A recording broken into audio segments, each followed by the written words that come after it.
Good afternoon, everybody, and welcome. It is Tuesday, August 23rd, 5 p.m., and we'll go ahead and call this meeting to order. This is our regular board meeting for August 23rd, 2022. Good afternoon. Great to see all of my board colleagues, Dr. Stubblefield, to all of our staff that are joining us in person and virtually, and to any community members that are joining us or anyone else joining us virtually as well. Welcome. We're glad to have you on. Just a quick note, we have been experiencing some technical difficulties today on the live stream of tonight's meeting. So if you're watching on YouTube or some other streaming, if there's a pause or a stop, I promise you we're working on it, and it should kick you back on as soon as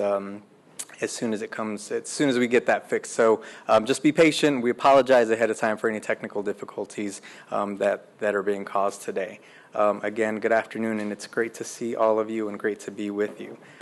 So with that, I will read our board norms and protocols. So we agree to respect differences of opinions in making decisions for the district, to follow the best practices in managing the superintendent and the management of the board itself, to stay on task when conducting business for the district, including while at board meetings, to never surprise the superintendent or each other when conducting official business of the district, to read these norms at the beginning of each board meeting and at board workshops as a reminder of how to conduct our meetings, and to continually self-check to determine if we're following our norms when conducting district business. So with that, Ms. Smith, would you please do a roll call?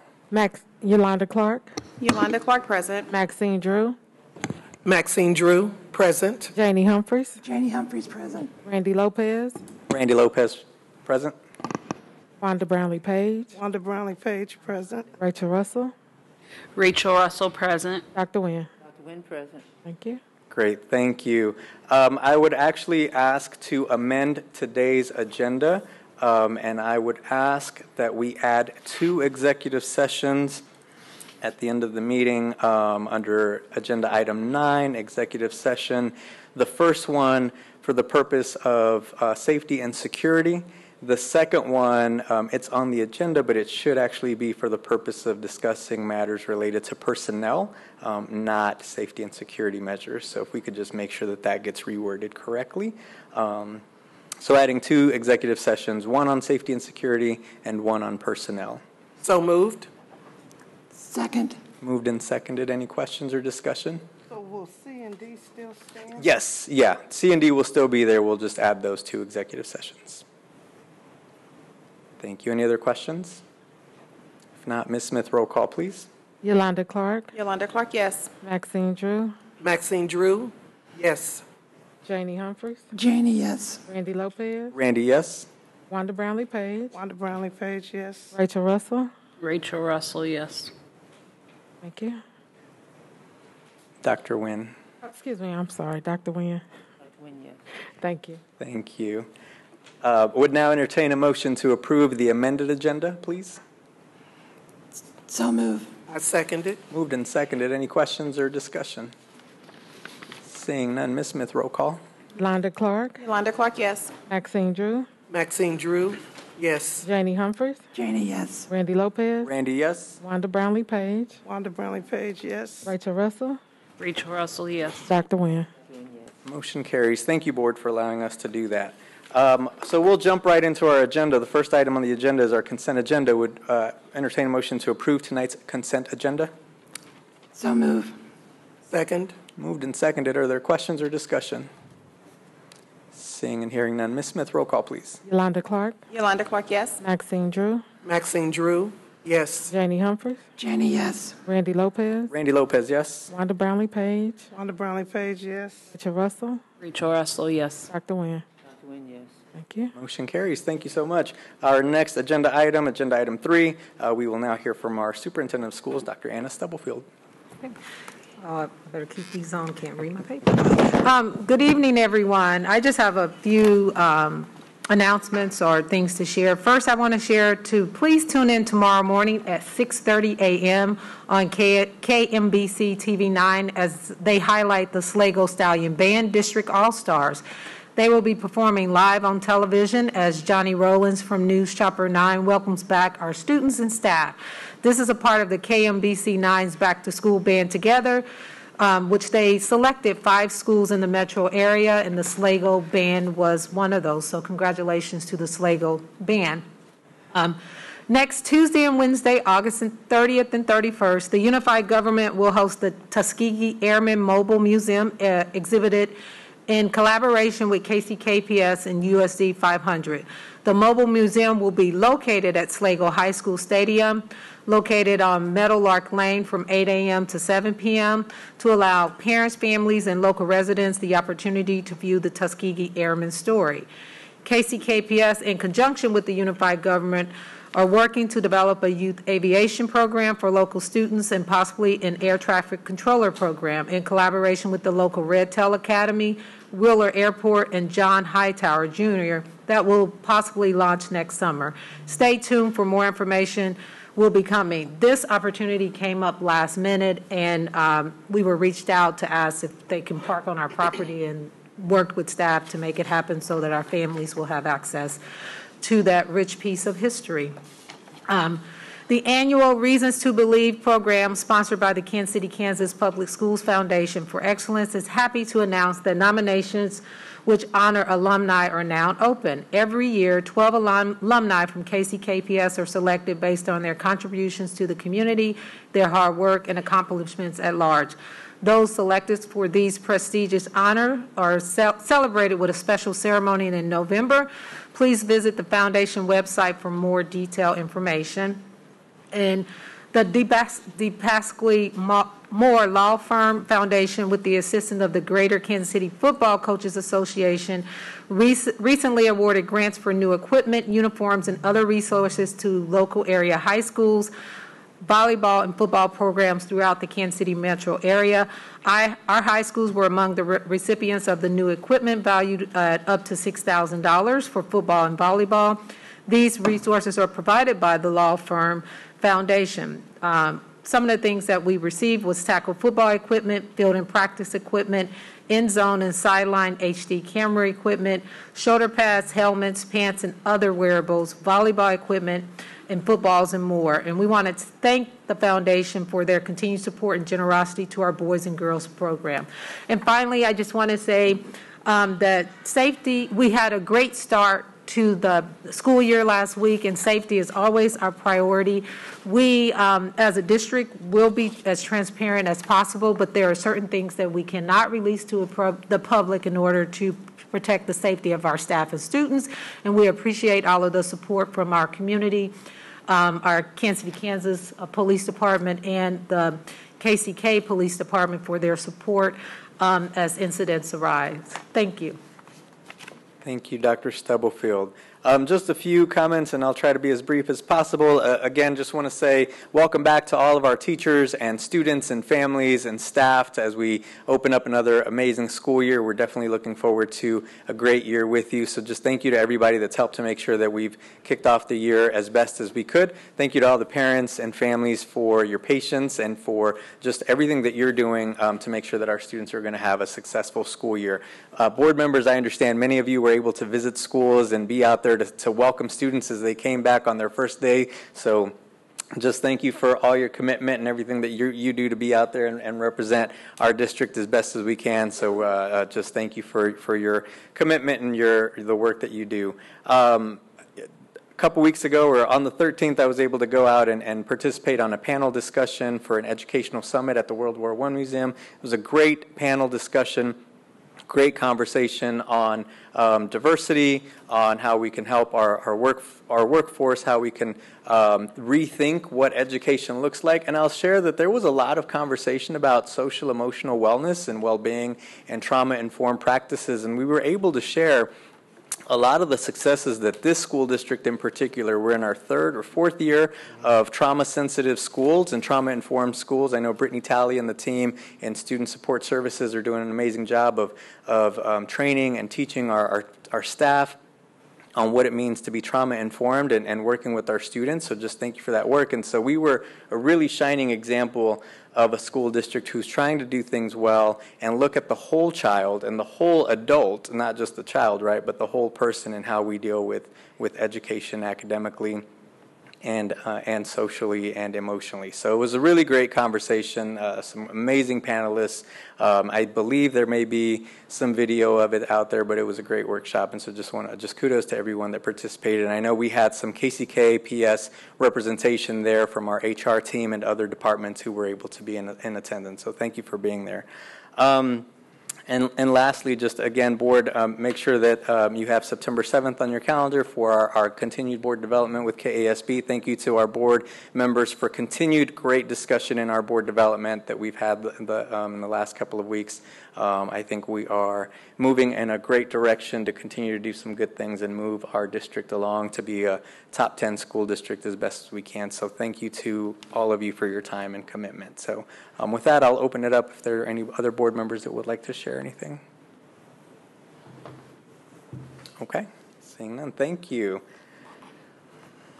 Jumping to our next agenda item, number 4, we have no community comment today, but again, just a reminder to anybody that is watching, you are always welcome to share and participate in our board meetings via community comment. You can contact our board clerk, Ms. Leslie Smith, and she can help you get on the agenda to be able to give a community comment, whether it's written or to be here in person or via Zoom to give your comment. All right. So we will jump to item number 5, board updates and approvals. Board, these items have come before us previously, and these are up for action tonight if it is the will of the board. First up, it's recommended that the Kansas City, Kansas Board of Education approve the purchase of elementary reading intervention resources submitted by Matthew Anderson, Director of Multi-Tier Systems of Support, Darcy Swan, Executive Director of Curriculum and Instruction, Dr. Judith Campbell, Deputy Superintendent, and Dr. Anna Stubblefield, Superintendent of Schools. So moved. I second it. Moved and seconded. Are there questions on this item? Seeing none, Ms. Smith, roll call, please. Yolanda Clark, Yolanda Clark, yes. Maxine Drew, Maxine Drew, yes. Janie Humphries, Janie, yes. Randy Lopez, Randy, yes. Wanda Brownlee Page, Wanda Brownlee Page, yes. Rachel Russell, Rachel Russell, yes. Dr. Nguyen. Dr. Nguyen, yes. Thank you. Motion carries. Thank you, Board.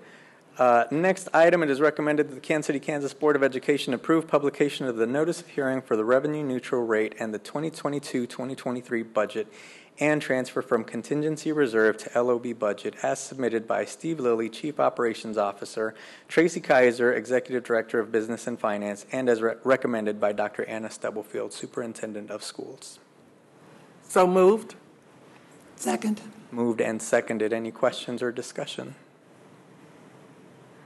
Seeing none, Ms. Smith, roll call, please. Yolanda Clark, Yolanda Clark, yes. Maxine Drew, Maxine Drew, yes. Janie Humphries, Janie Humphries, yes. Randy Lopez, Randy Lopez, yes. Wanda Brownlee Page, Wanda Brownlee Page, no. Rachel Russell, Rachel Russell, yes. Dr. Nguyen. Dr. Nguyen, no. Thank you. Motion carries. Thank you. We'll jump to our next agenda item under new business, item number 6. Board, these are coming before you for information purposes only. No action is necessary tonight or being asked of us tonight. But the first item, and I know that hopefully you all had a chance to review your email. There were some questions around some of these items. So there were some responses sent out to everybody, but again, if there are questions, that is what today is for. First item is our 2023 graduation dates. I'll pass it to Dr. Stubblefield if there's anything that we need to share on this prior to opening up. I'll share, and Dr. Irving, in case there are questions, she'll come forward to answer them. One, I just wanted to thank the team for working to solidify the dates as early as possible so that we can share them with our families. We did explore trying to get Memorial Hall again, but unfortunately it was not available. However, Kansas City, Kansas Community College was. One of the questions that I know some may be wondering is why is it Friday, Sunday, not Saturday, Sunday? Saturday are regional track meets, so there are several of our students who participate in track and field, so those 2 dates were selected. Thank you, Dr. Stubblefield. So we'll go ahead and open up if there are any questions regarding the graduation dates that are proposed for the information proposed. Yes, Ms. Page, I'm sorry. I did send the question in, but I just want people to hear, because we often get criticized, and it's often said, well, did we consult the community? So for the dates and time, we did, however, a few years ago, I know there was some concern when graduation was going to be held during the day, but because we were following traditional patterns of having it in the evening, we did get input from all of the high school principals who typically are getting feedback from their students and parents. Additional questions? Okay. Seeing none, again, this is for information only tonight. No action is necessary, but if you do have additional questions or thoughts, please send those along to our leadership team, and we'll make sure to address those as promptly as we can. Thank you. The next item on our agenda, item 6B, is our Junior Achievement Curriculum Adoption, again for information purposes only. I will open it up to see if there are any questions or discussion from the board. Okay, seeing none, again, likewise, if there are additional questions after today's meeting, please send those along to our leadership team, and we'll make sure to respond and get those out to the full board as they come in. Thank you. Our next item, Agenda 7A, we will hear from Dr. Zachary Conrad around our Kansas Assessment Program report. Good afternoon. Good afternoon, President Lopez, board members. I'd like to introduce myself. I'm Dr. Zachary Conrad, Executive Director of DERA and TIS. I have been with the district now for I think 7 weeks. It has been a wonderful 7 weeks. I am grateful for the opportunity I have to be here with you guys tonight to share some information around the Kansas Assessment Program results, but really walk us through how this influences our decisions and how we are using this data to drive what we do at the district office and within our buildings. So first, we want to start off with how this all aligns. The state has accreditation, and that's within KISA. We then align our district goals and priorities to KISA and those outcomes to make sure that we are accredited. And then we take this down to the building level where it comes to MTSS, making sure that we have multiple tiers of support for each and every student. Buildings also have their improvement plans, also that we can ensure we meet our goal of all of our graduating students having a Diploma Plus. And so there's a number of ways that we do this and how we want to measure what we are doing. So we've seen this slide before. And so I'm going to go ahead and dive into what we do. So at the building levels, we expect all teachers to participate in these professional learning communities. Well, we at the district level as well, we participate in professional learning communities. And here we are a professional learning community where we bring data to you guys, and we're able to have conversations and discussions about how to spend our resources effectively to support students. And there's 4 main questions that we answer in this in PLCs. What do we want all students to know and be able to do? How will we know if they've learned it? How will we respond when some students do not learn it? And then how will we extend the learning of students that who are already proficient?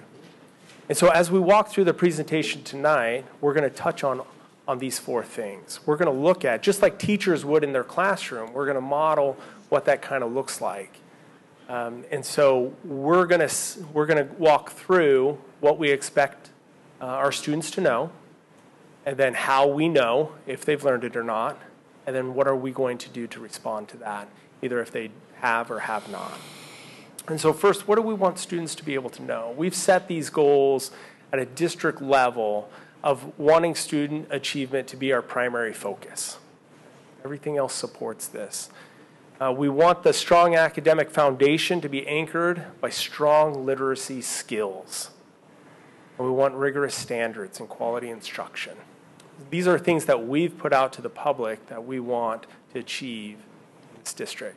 We have high expectations. So that's kind of what we want students to know and be able to do. We want them to be successful in this area.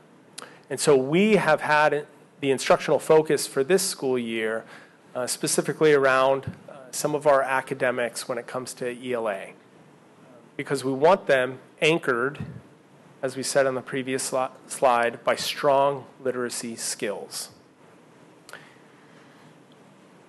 Now, we only truly have one outside measure of how our students are performing, and that's our state assessment. That outside measure that measures the standards. We really only have one, and it's our Kansas Assessment Program, a state assessment.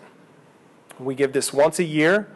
Often it's too late to really do anything, what we call autopsy data.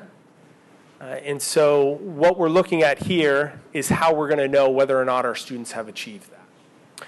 Now this chart you'll see on here, this is the percent of our students across the entire district who were proficient, scoring in categories 3 and 4. And we have said we want this to be high achieving and rigorous, and our state assessment is definitely that.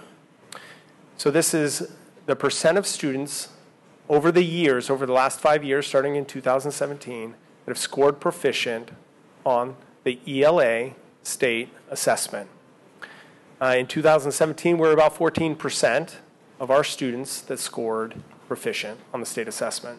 Our highest year was 2019. We are currently about 13%. So last year, we were about 13%.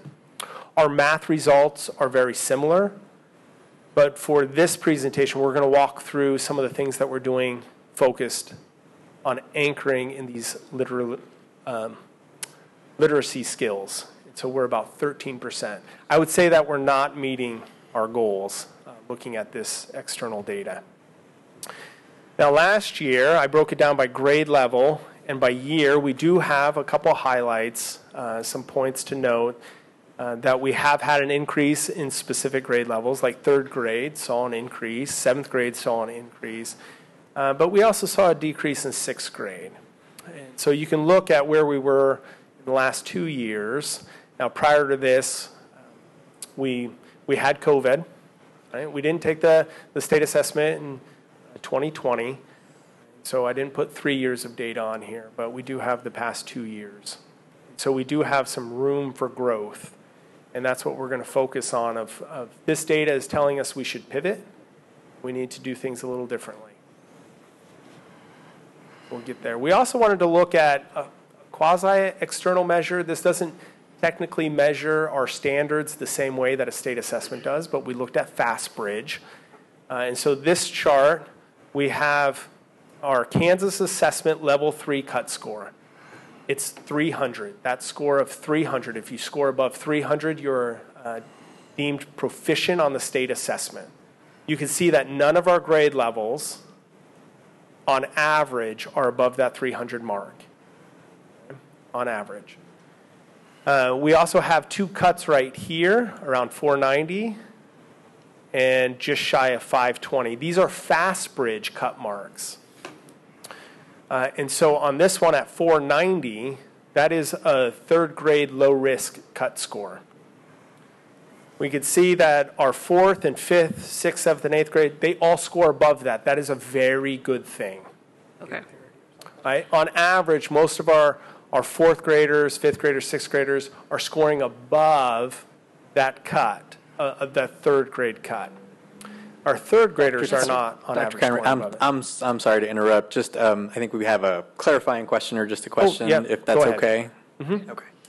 So if you go back to the slide before this one, could one interpretation of this data, if I look back 2 years, could one interpretation of this data be 2 years ago, these 7th grade students would have been in 5th grade? The trajectory from that K to 5 has almost 5 times the increase in their K through 5 experience. Could that be an interpretation based on this data? So on this particular slide, Yes. So So all, because these third graders would have been in pre-K, these fourth graders would have been in first grade. If I'm looking backtracking, Yep. would that correlation be possible in your opinion? It could be. There's a lot of things that we'd have to explore there statistically. Okay. These aren't cohorts of the truest sense. And so there's students that come in and out. It's high mobility, so it's not the same set of kids. Okay. We'd have to really tease out that subset that is the same group of kids if we really wanted to make a statement like that. Okay. And what would it take to make a statement like that? So could there be that something in the curriculum that we were doing K through 5, what would it take for us to get to the data that would say that curriculum and that information that we were providing has now in the 7th grade, I'm sorry, trying to think as I'm also, that now in the 7th grade, their proficiency is 5 times as higher to those of their colleagues that are now in the 10th grade.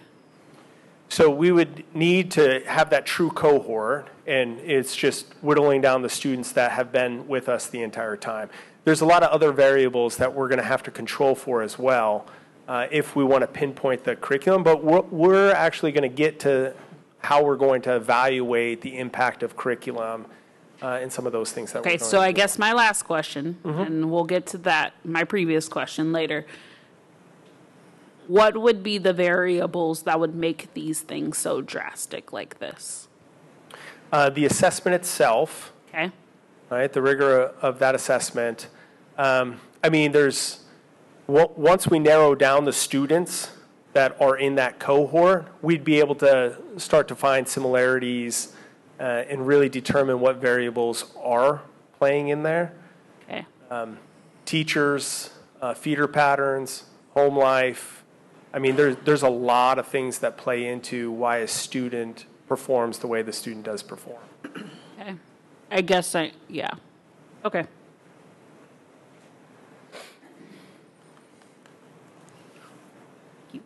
Sorry, and I do appreciate, just go ahead and pause me or whatever we need to do. Otherwise, I'm going to keep trucking through it. Thank you. Okay. And so what we see on this is that we have a 6th grade, going back to this chart, we have a 6th grade low-risk cut score. What we're seeing is that our students are not, our 7th and 8th grade students are scoring below the 6th grade cut score of low risk in FastBridge. So it's telling us similar data. We also see 3 colors here, a light blue, a dark blue, and an orange. And over here there is a legend for that. So the light blue is elementary, the orange is high school, the dark blue is middle school. And again, here's the 3rd grade cut score. Each dot represents a student. We have way too many students that are orange. Those are our high school students that are below that 3rd grade cut of low risk. Even middle school students that are below that cut of low risk FastBridge. So again, we're seeing data here that we're not meeting our goals quite yet. And we need to be able to pivot and to do something different. So in a PLC where teachers come around the table and they have data in front of them, this is exactly what they are doing as well. They're looking at the data and they're saying, okay, something's not working here. We need to pivot. We also wanted to look at attendance data. And so we have the CAP assessment of 300 right here. And then we have different groups of attendance. And this is chronic absences. So 10 absences is chronically absent. And so this green box up here, we have proficient and present. The lower left hand, we have not proficient but present. And then we have this large pink box, let's call it pink, that is not proficient and not present. So for each of these groups, something is going on here where we can dive into and implement something, such as attendance programs, and we can evaluate their effectiveness. So this large group of students we know we need to get in school. If they're not there, it's very difficult to learn the material. Okay? This group, of blue right here, the lower left, something else needs to happen. They're there, but we need to support them differently, and so we need a different program there to support those students. And so this is how we're trying to get at the data of how we can implement things to help our students achieve by changing the systems that they're engaging in. Here's discipline, and we could see that there's a steady line going down, that the more incidences you have, the less likely you are to be proficient. It's just a correlation, it's not a causation, but at the same time, we know that a couple things are going on. If you're not in class, well, it's hard to learn the material. And if you are in class but you're not engaged, you tend to have behavior issues. And so here's another thing that we need to look at individual students to determine what can we implement to help these students be more successful in the system. And so we start to plan, and here's a quote from Nelson Mandela, that action without vision is only passing time. And I find that often in education, we can fall into this trap. We know something needs to be done, so let's do stuff. But without that grand vision, it's just passing time, and we move from one thing to the next, to the next, to the next. Now, vision without action is merely daydreaming. Okay? Again, we can have these grand visions, but if nobody's doing it, well, boy, that was just daydreaming, right? But vision with action can change the world, and that's what we're looking to do. We're looking to change the world of these students. And so we have a couple initiatives. So again, if we go back to the PLC questions, what do we want them to learn? How do we know that they're learning it? And now, what are we going to do if they don't? So we have a bunch of ELA initiatives to help support it. And our department, DERA and TIS, is tasked with, I believe, these 4 things that we need to do. We need to make sure the data is available, that it's accurate, accessible, and actionable, so that we can fulfill this connecting of vision and action. Here's another quote that I like, which we'll follow up on the next slide. When performance is measured, performance improves. When performance is measured and reported, the rate of performance accelerates. So one of the things that we are implementing this year is student data dashboards. The reason for this is so that we can make sure the data is available so that we can use the data. 5 Labs is going to be a useful tool for our departments as we meet with principals one-on-one. We want to have these monthly meetings one-on-one where we can review their building goals, how they align to the district goals and KISA, and we'll have conversations and go in and talk about their plans and how they're progressing and how we can better support them. So we'll have these one-on-one conversations so that we can accelerate performance. Now we plan to evaluate this by ensuring that we have those meetings and looking at the outcomes from these meetings. Our goal is actually seeing improvement. And if they're not, then we need to rethink the hypothesis that just by putting data in front of you and holding you accountable and talking about these things, if that's not working, let's shift it, let's pivot. But this is our hypothesis, and we're going to proceed with that. We also would like to get information about standards before the state assessment. So right now we have one external measure, the state assessment.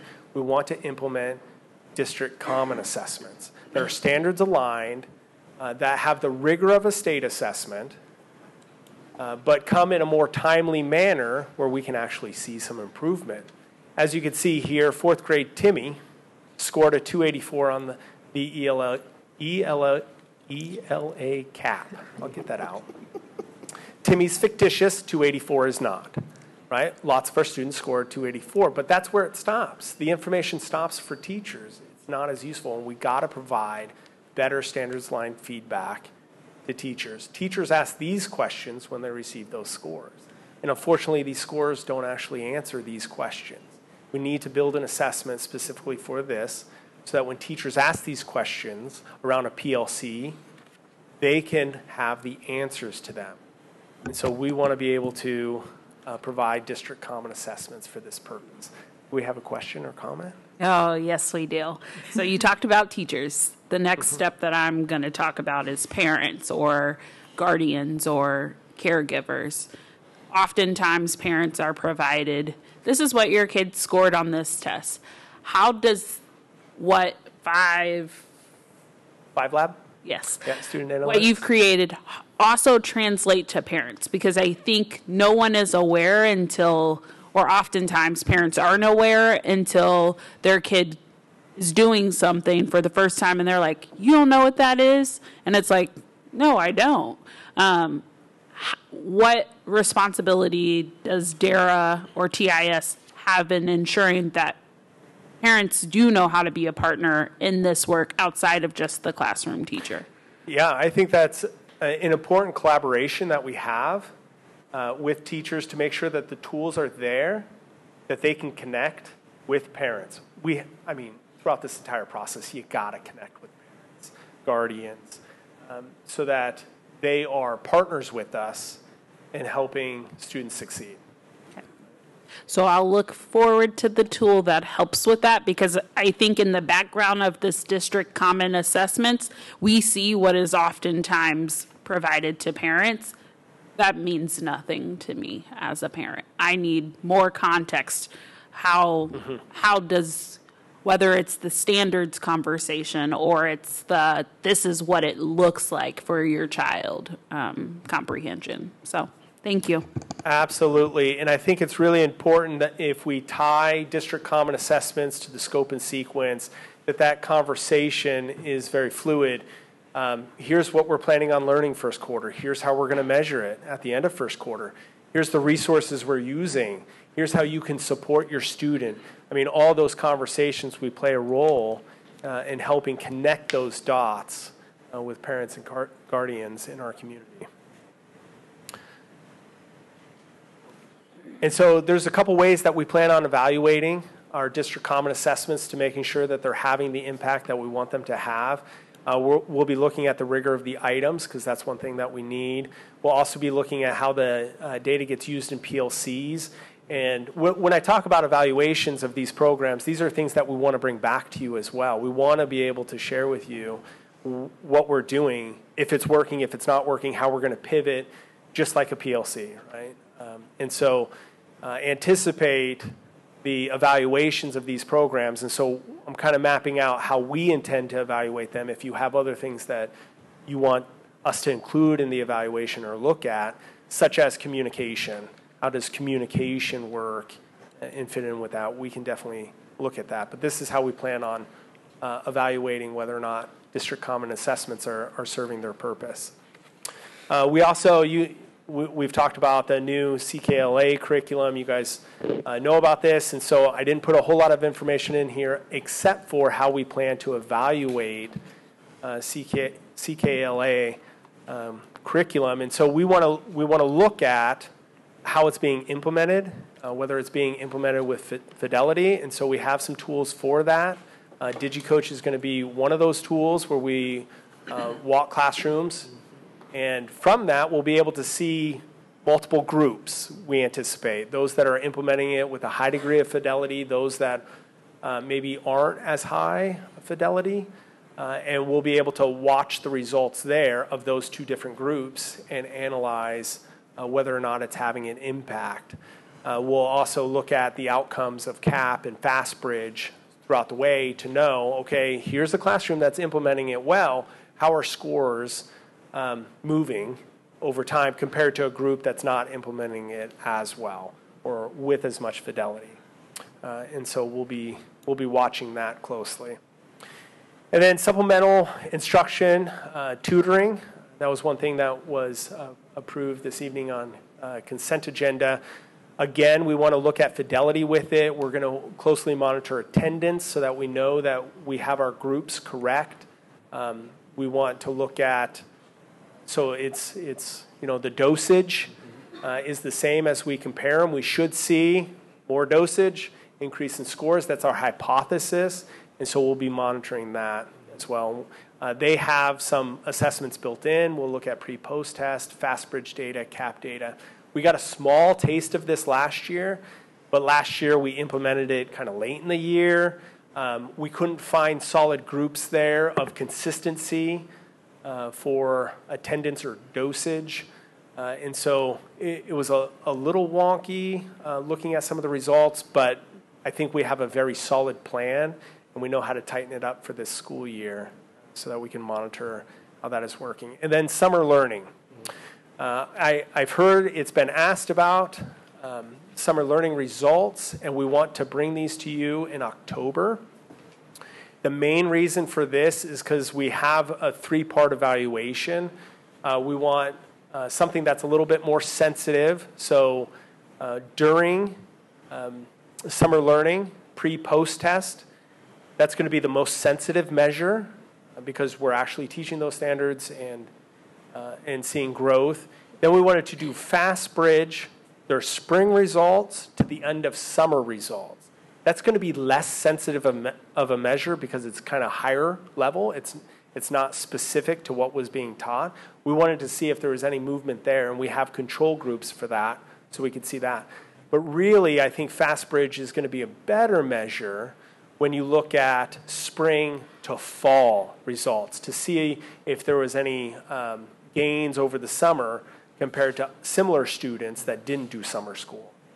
And so we needed to wait until we take the fall, and the window's actually open right now, fall fast bridge, so that we can then analyze the data and bring that back, because we think that'll be a little bit more kind of responsive of long-term learning if we did actually have an impact there.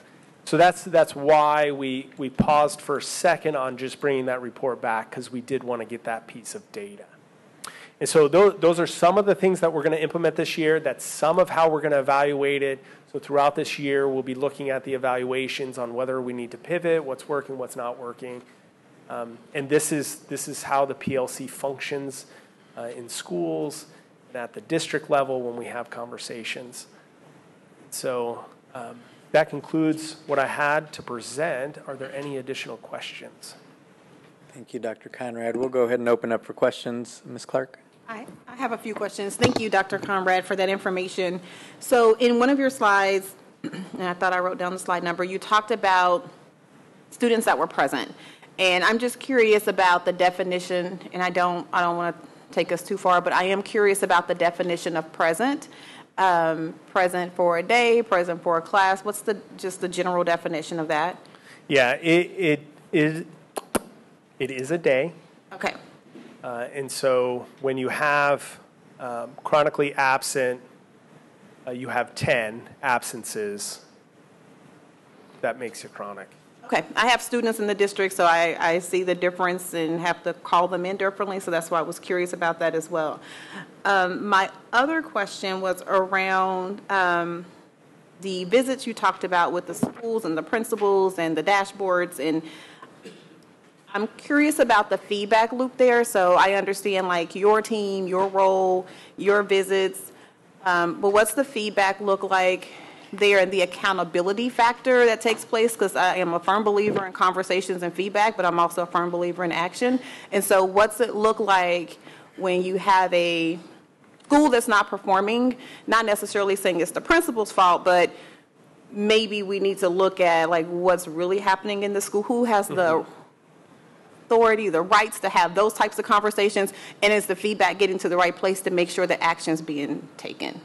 Yeah, so my role in this, and I'll just speak to my role, and if somebody else wants to jump in on the accountability piece, my role in this is more formative in nature. Okay. So you have building goals. I'm there to support you and to make sure you have everything you need to achieve those goals, and we'll talk through the data, and I'll make sure that it's there and available. So I'll do everything on my part that we can to support the building administrator.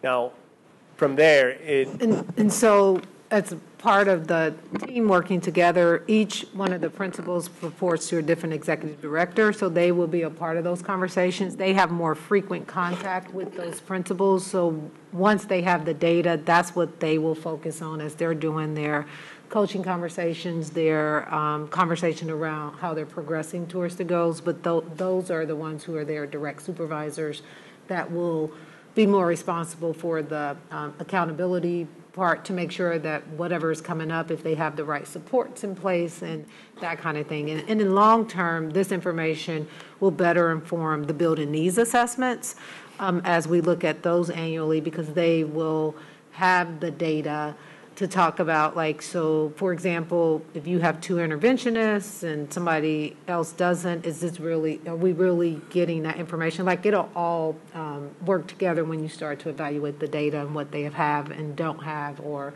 the progress that we're seeing with the different student bodies. Okay.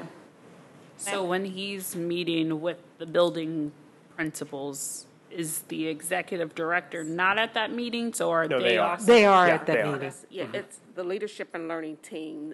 He's not in isolation. He's a part of the full team, which includes the executive directors, our curriculum and instruction department.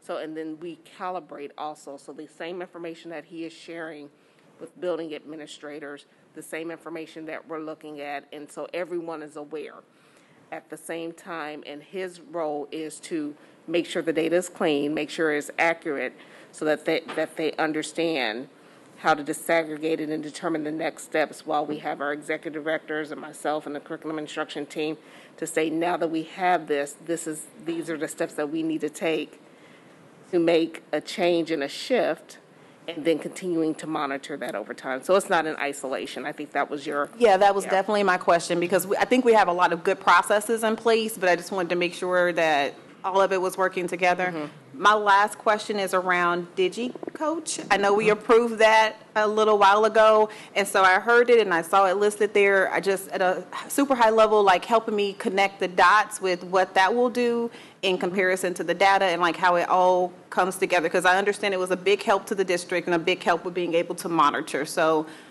monitor students, staff. I just don't remember which one. So it's the students, but also there are varied rubrics that we're looking at. So when we're looking at, and I'm going to just yield to Dr. Conrad, looking at the academic piece, because we can also we can utilize that tool, but we're really drilling down on using that as a walkthrough tool to give direct feedback at the current on academics. Are we using the curriculum with fidelity? Are students engaged? Are we assessing? Are we aligning what we're teaching to the standards? It's a rubric that is being followed. So that immediate feedback, so that I can either make immediate change or understand that I'm headed towards the right trajectory for the outcomes of students, it goes to those teachers and administrators immediately. Okay. Thank you so much.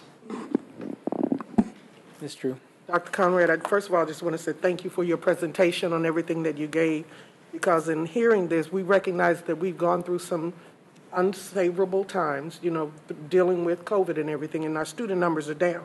But I like the fact that you have begun to put the potential for excellence and growth with consistency in the plan as to how we're going to move forward.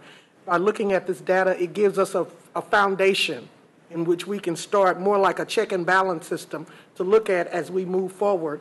And I'm looking forward to be able to seeing the growth as it comes through, because we have to know where we start in order for us to be able to get where we're going to go. So again, I just wanted personally to say thank you for presenting this information, and I'm looking forward to hearing quite a bit. I like the fact that you're going to include meeting with the principals and getting feedback within the schools as a part of that check and balance system, make sure that it does work itself out. Thank you. I appreciate that. I'm excited for that as well. Thanks. Dr. Nguyen. Thank you. So I have 2 questions, please. Back to the communication idea. What's the plan, since we have so many non-English speaking parents? How are you communicating the data to the parents? So right now we have a couple tools, and I'll defer this to the communications department and to our ESOL department on how we do this. But we have a couple tools that we use within Infinite Campus to communicate. One is the Bright Chat, which is an app that does translate into their chosen language. And so teachers can communicate directly to parents using Bright Chat. And the app, whatever is selected on your phone, whatever language is selected on your phone, Bright Chat does translate into that language. And then back again. And so we do have some of those tools speaking specifically to parents who speak other languages. Okay. And you do have this data by schools. I know you do. Mm-hmm. Yeah. Okay. Yeah. The assessment data? Yes. Yeah. Mm-hmm. So this is my question to you, Dr. Stubblefield. What's the date of when we will return, the board will return to that requirement of looking now that we have the CAP scores and allocating resources, time for the students to reach level 3? So the board has already seen the building need assessments that the principals completed for this budget year. One of the things that, as we've talked with KSDE, and the state knows that it is lagging data because so we'll come back, all of that will come back to you on September 13th, but the buildings are just getting this data. So what they use to inform their building needs assessments for this upcoming school year was the data from the previous year. That's correct. So the question is, when will the board meet again to determine which allocations, resources, or whatever that it will take, as the law requires us, time, barriers? I mean, that list of barriers was not sufficient. So, I mean, the building principals have already completed and given theirs. It's on the September 13th. So that's when the board will have that discussion? That's the question. I mean, we that's know up to the board if they want to have an additional discussion. The board did have the discussion based off the data that they had we did talk about what the principals, we went through every building needed. I was at that meeting. Yeah. I understand we had a conversation about what the principals checked. That did not satisfy, I don't know what KSD is telling you, but that did not satisfy what the law requires us to discuss. I mean, I'd like to know then, where is the document that we said we've allocated certain I'll send that to you all this Friday. If you're going to have another meeting and a discussion around it, it's on the September 13th agenda. If you want to have a larger meeting, that's collectively up to the board. I pulled all of you all's information together. We're finalizing it, and I'll send that out to you this Friday, and then you can make a determination if it's compiled based off everybody's responses around that, and it shows what everybody shared around those 3 questions. Okay, thank you. That's the only thing I asked you, the date. So yes. September 13th. I was misunderstanding. So I was going to clarify, because that was also my question based on her feedback. So if I'm understanding, the response that the board needs to provide to KSD based on all of our collective feedback you're sending to us this Friday. Yes. However, the question there that I have, I guess, is on the meeting on the 13th, are we being asked to make a decision without discussion of knowing where the entire board landed so will you need final approval at the September 13th meeting for what we as a board are collectively saying? So what I will say, based off you all's responses, a lot of them were the same, and we just included everything. So once you see that, the board can then make a decision, because you can present it all in totality, like if everything was checked and anything anyone added, it can be that list in its entirety, or it can be, here are the 3 things, like that. But if they were identified as barriers, if you look at our different schools, in some cases they like all of these things are barriers plus this.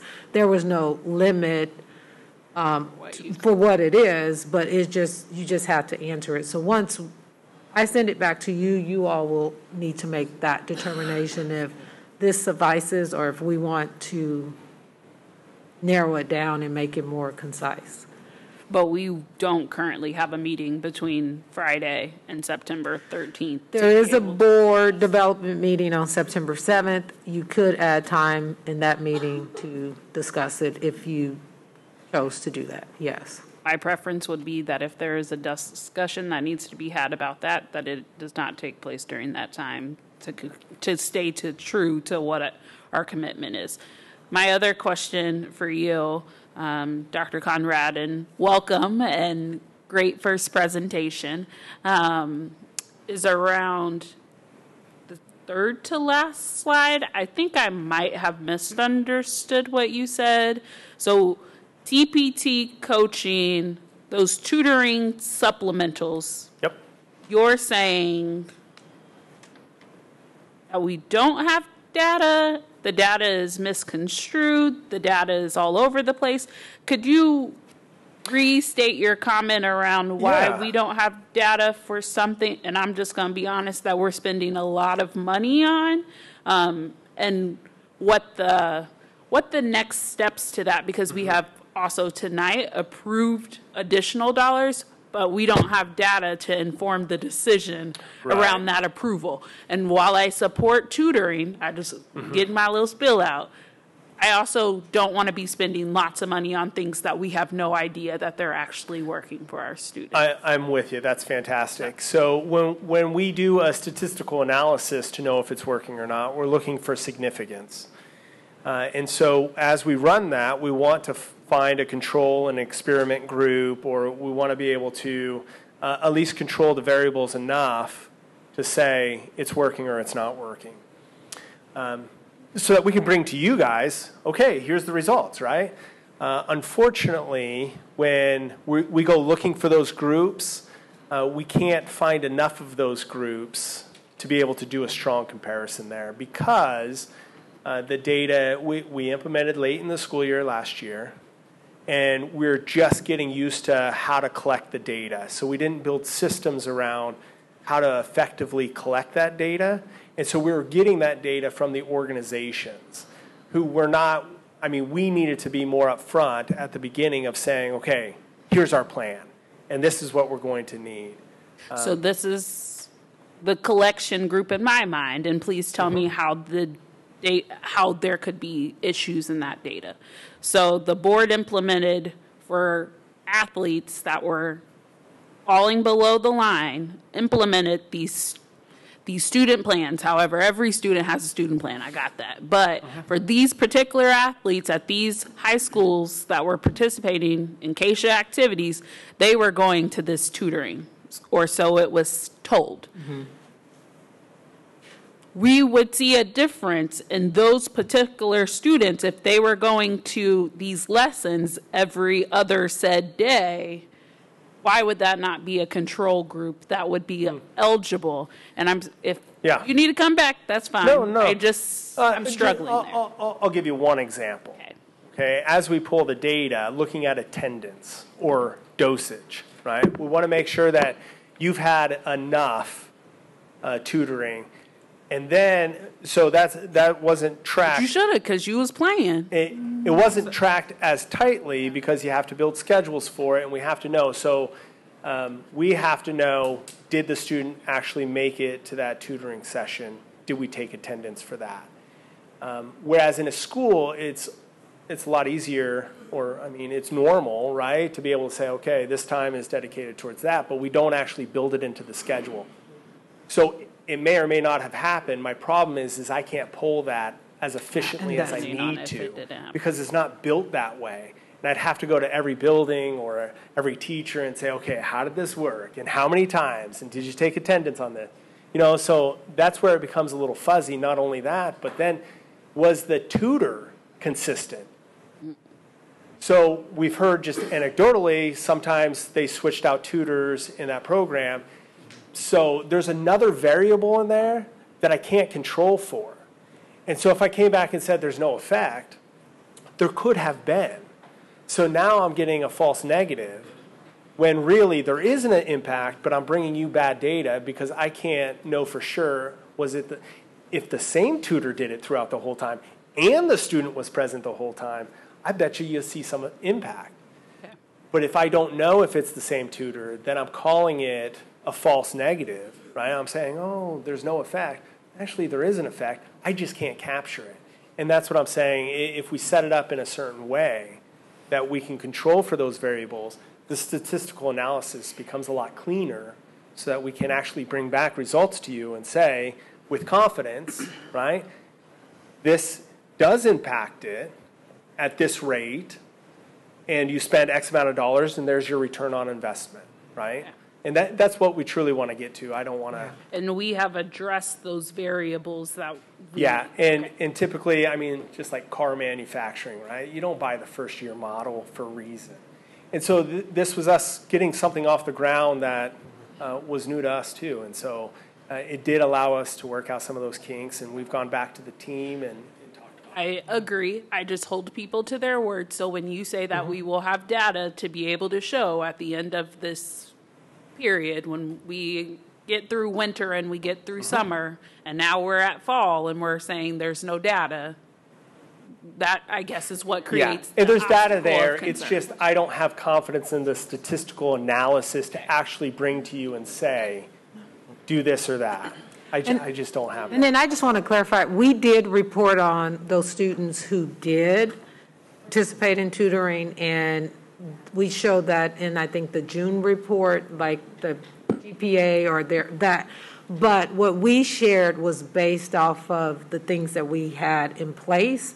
And he's talking more about statistical analysis and really looking at it to see if there was impact. We did have more students with that current implementation who stayed eligible, who grades improved in that. And we shared that data, I think, in June. Yeah.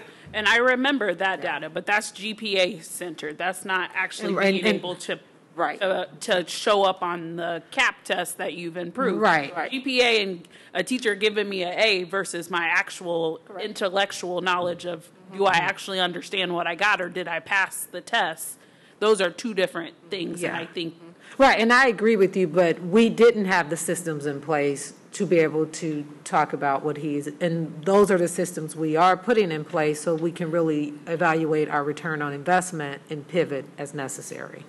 I apologize for not knowing that some data did get reported in June. That was slightly before my time. You did a great Sorry. job. You answered the question I was getting at. Yeah. Thank you. Ms. Page. When we had family advocacy meetings at the beginning of the school year, were we able to share any of this data with parents to give them an update or where their kids are? Or could we take anything and say, Mom, Dad, he's in the second grade. This is what we see thus far.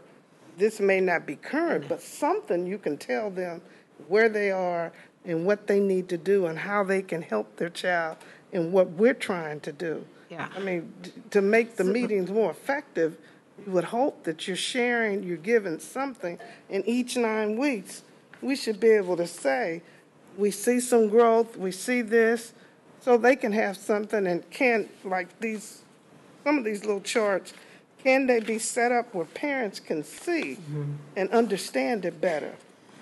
So I'll answer the first part, and then you can talk about the charts.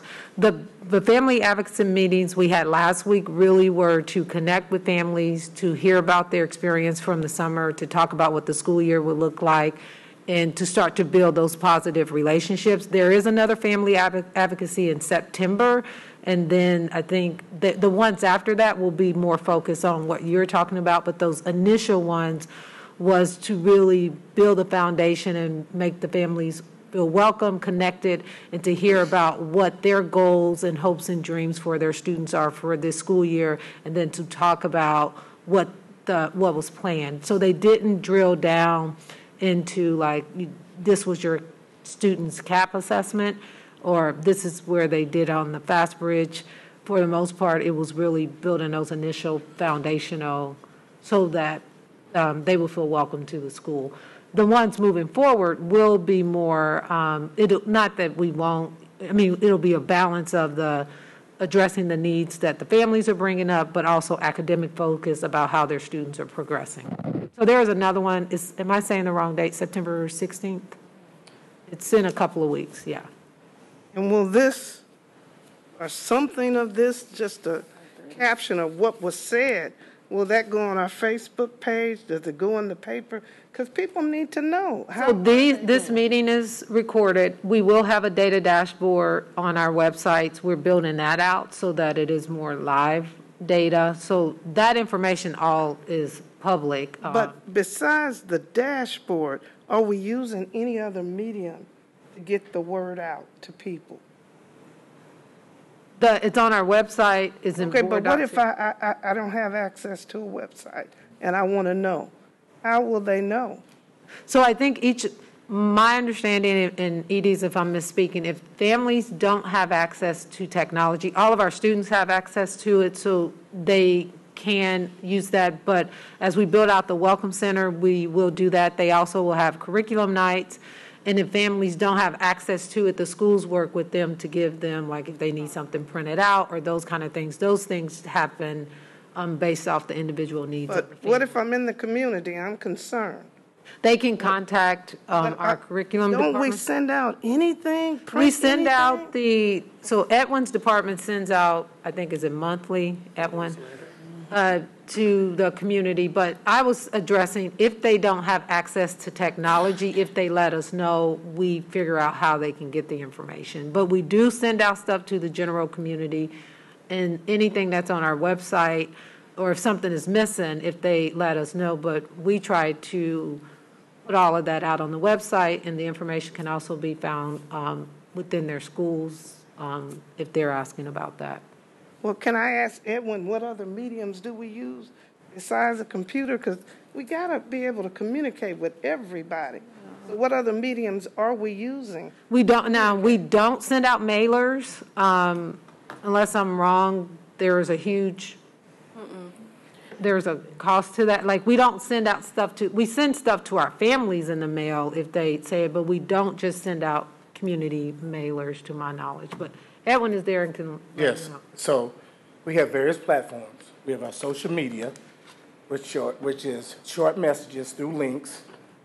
We have our Education Connection, which we mail to over 50,000 households. Yeah.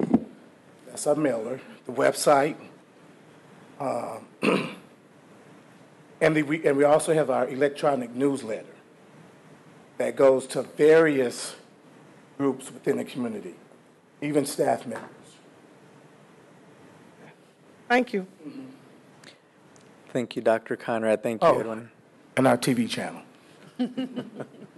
Thank you, Edwin. Thank you, Dr. Conrad, for the information. If there are additional follow-up questions, please make sure we send those out to leadership, and we'll get them addressed as well. And we'll look forward to some of the additional data presented later in the year. Thank you. So we'll continue on with our agenda. We'll jump into agenda item number 8, policy review. First up is a first read to policy IHF, and I will hand it off to Mr. Goheen. So policy IHF is your graduation. Is his mic working? Can you all hear him? Okay. Can you hear me okay? Thank you. Sorry about that. The policy IHF is your graduation policy, and there were a couple things with this that needed to get addressed. One is that when you guys, the last policy change you guys made to IHF or to the graduation requirements, you did back, I think it was in 2017, but at that time you had a motion enacted by the board that adopted some additional requirements for graduation. However, we did not actually change the graduation policy at that time. We just changed the graduation requirements. And then when we had the COVID pandemic over the last several years, you guys did a temporary adjustment to the policy to modify the graduation requirements. So now we're back to where we need to formalize the policy change to bring the board policy into alignment with what the recommended graduation requirements are moving forward. And so the change that you have proposed in front of you from administration addresses a couple different things. One, it would just have a standardized graduation requirement that would not include any additional certifications or not include the foreign language requirement. And then you have some additional diplomas that would show or reflect individuals who had either completed certifications or other requirements or have that additional foreign language requirement. So that's the proposed change to the policy moving forward to effectuate graduation as it moves forward into this year. Mr. Lopez, I make a motion that we approve the first read of the changes to policy IHF. Second. There's a motion and a second to approve first read for policy IHF. Are there questions or discussion from the board? Seeing none. Ms. Smith, roll call, please. Yolanda Clark, Yolanda Clark, yes. Maxine Drew, Maxine Drew, yes. Janie Humphries, Janie, yes. Randy Lopez, Randy Lopez, yes. Wanda Brownlee Page, Wanda Brownlee Page, yes. Rachel Russell,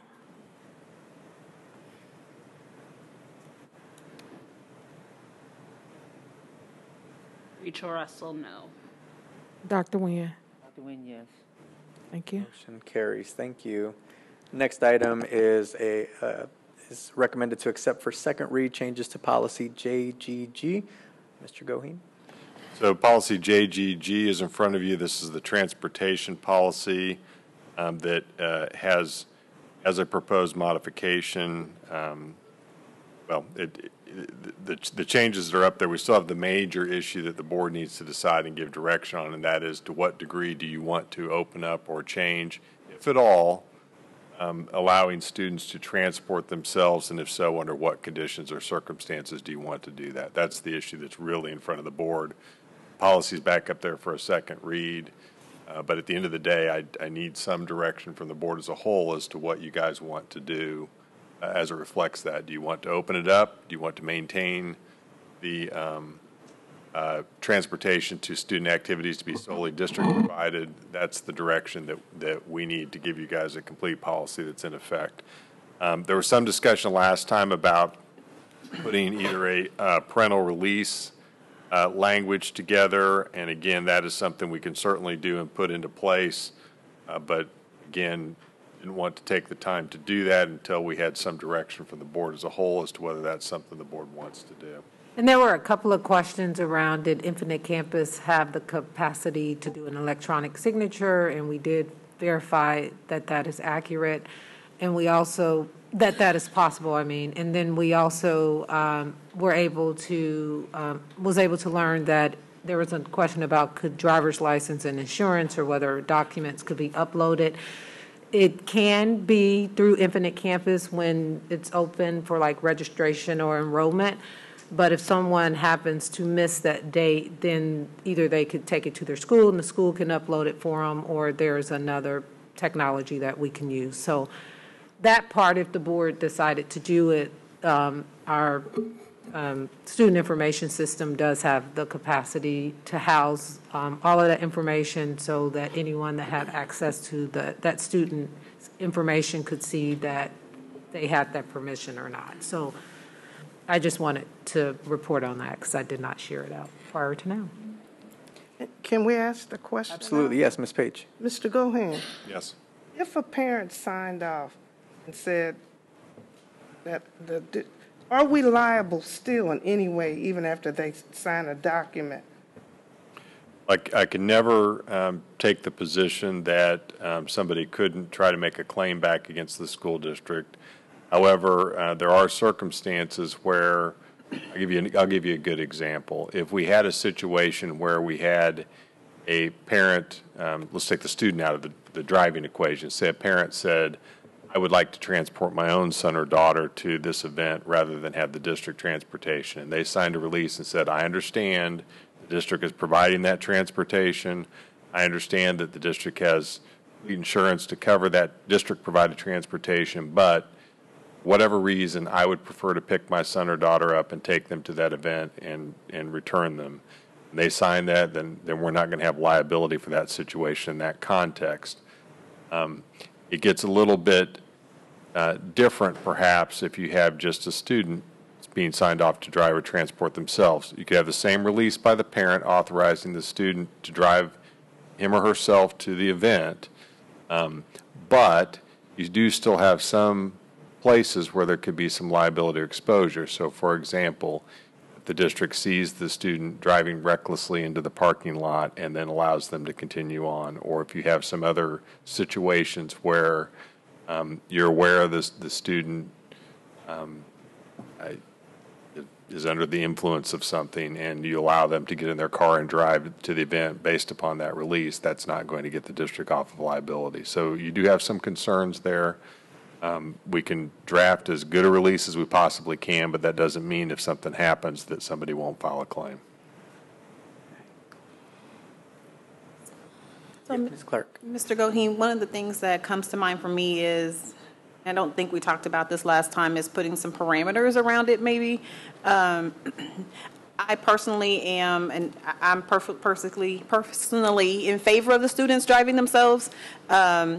I have a student that I need at times to be able to drive himself or be able to bring himself home from certain places, but there are places that I will put parameters around. So from the district's perspective, that's what I would think, that we would put some guidelines behind how far, or is it just to district property if they're playing a game from one school to another versus I'll meet you in Topeka.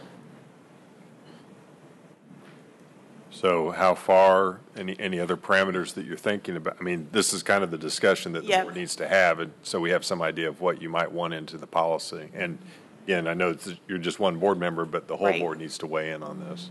Yeah, so, I mean, from just my voice, I would say maybe I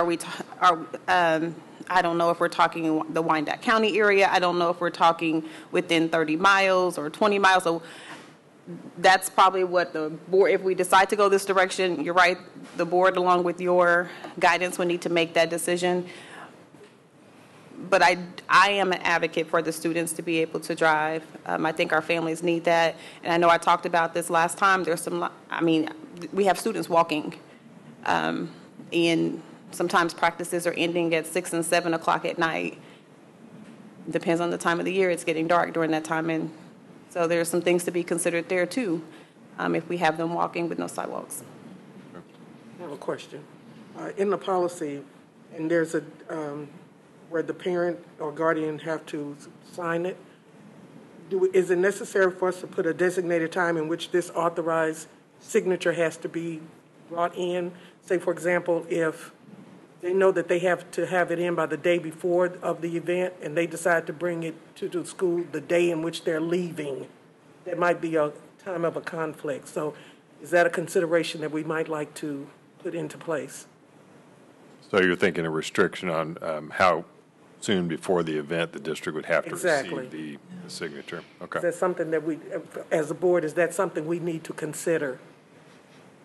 The document is not an actual policy document, but the document that they utilize when they go on field trips, where while the school is providing the transportation, the parent, am still signing off that I know my child is going here and I know that they're taking the school bus. Could we use a form similar to that to identify those events? I guess if it's over a semester, maybe it would be like for the fall of something. They're able to transport themselves to get to and from this athletic activity, or for the entire year. I don't know. I'm thinking of the form and trying to remember the language, but I wonder if that form that parents use to provide written permission for school buses. I think we want to be somewhat careful about having too many options. Yeah, so I was just going to share, in other districts that allow this, you typically, when you're doing your registration or enrollment, check off whatever the scenarios may be. They can drive themselves, they can ride with somebody else, and you are signing off for the year. And if you as the parent want to change that, you have to contact the school and say, I'm removing this, my child can't. So, and I'm not saying that's what the district. I'm not saying I wanted to go that direction. I thought that was what Ms. Drew was asking. Right, I'm just asking for consideration. Is it something that we need to add to it? I'm not suggesting we put it there. Right. But is it something that we would like to consider? If we don't, I'm okay with that. Okay. That's where I was too. If that's what the board wants, I can go that direction. I do think the length is a conversation. I don't know that I feel comfortable saying you, the student, are driving all the way to Wichita to participate in this debate tournament. I think that is, and I just use Wichita because that seems far. That may not be far, but. And I picked on Topeka. I felt like that seemed far. So an hour versus Topeka, 3 hours. I was like, Other thoughts? Dr. Nguyen, yes. So, Mr. Goheen, are there any conditions that this authorization would be revoked, voided? So the parent could always revoke or void the release. So, just like any other document a parent signs, they can always sign a second document saying, I revoke the permission that I've given for the district to release my son or daughter to drive to an event. So that would always be in play as long as they came up and did that. You may want, some districts would do this, is that the student's got to be in good standing or can't be in trouble. If they are, then they can't drive. So it becomes an issue of something like that. So there are other options you could explore along those lines. It would just have to, again, be what the board thinks is appropriate under the circumstances. Well, full disclosure, I don't support Yeah, I the understand. student driving, because I still think there's just too much liability. Right. Other thoughts, Ms. Humphries? My one concern is that if we do allow them to drive, are we going to ensure that we still provide district transportation for our children who do not have other transportation options? I don't want to fall into it where you can only go to this if you can drive yourself. I think that's, again, the board decision based upon what you provide or don't provide. And again, you get into a cost issue that may come into play. If everybody's driving to an event, are you still providing a bus that's going back and forth that nobody's on? However, the flip side of that is you do get into an equity issue of some students may not be able to participate if they don't have transportation provided by the district. And so I think that is an important consideration. And then the other thing is, we need to think, are we going to allow them to transport siblings? If I remember right, isn't it a restricted license under the age of 18 where you can only transport yourself or your siblings in your vehicle? The restrictive license is From seniors. It's tiered, I know that. It is tiered. There is a license that you can get at the age of 17 there is no restriction. So we know that because I just lived that life. Right. You have to drive for a year prior. Yeah. I do have a concern with one student having a vehicle and transporting 4 or 5 other students, because we all know the more teenagers you get in a vehicle, the less critical thinking skills are used. That is one perception. I've seen that with children over the past 40 years. There's just a little bit less thought sometimes. That is also with adults. So that's where I come from with that. I think we talked in our last board meeting, though, around students not transporting other students. If I remember correctly, no matter who the student is, they were not able to transport other students. So someone correct me if I'm wrong, and I think that also could really be a liability issue. So That's how it's currently drafted. Yeah. Again, if the board Well, wants I think we to depart talked from about that, leaving the it that board would way. have to say that you want to depart from that, so we can put some language into that effect. I do also have the same concerns as Ms. Humphries on if you have a group of 5 and maybe they always attend these certain events and they're able to drive to those certain events, like what's the logistics behind, I took my kids' keys and now they need a ride and we're like, we don't have a ride, we've been doing this for 6 weeks and you never needed a ride, so we don't have transportation provided. So probably need to just think those things out as well. Like what does that look like? Because we won't have a bus standing by for those types of events. Yeah. So I will say if the board decides to do this, typically if it's an event that there are multiple students attending, we do provide transportation, and I don't imagine that would go away, but it would depend on the circumstances, because some of this came up because if there were individuals who needed to go to KU at 10 a.m. and there were no buses available, they could drive themselves to do the internship. Okay. That's very different than I just want to drive myself to the basketball game, because we would always provide a bus for like a basketball team or that kind of thing. So I think if the board decides to do it, those nuances where we currently standardly provide transportation, there would not be any reason that we would not have transportation available, because I think most students will still need to access the transportation.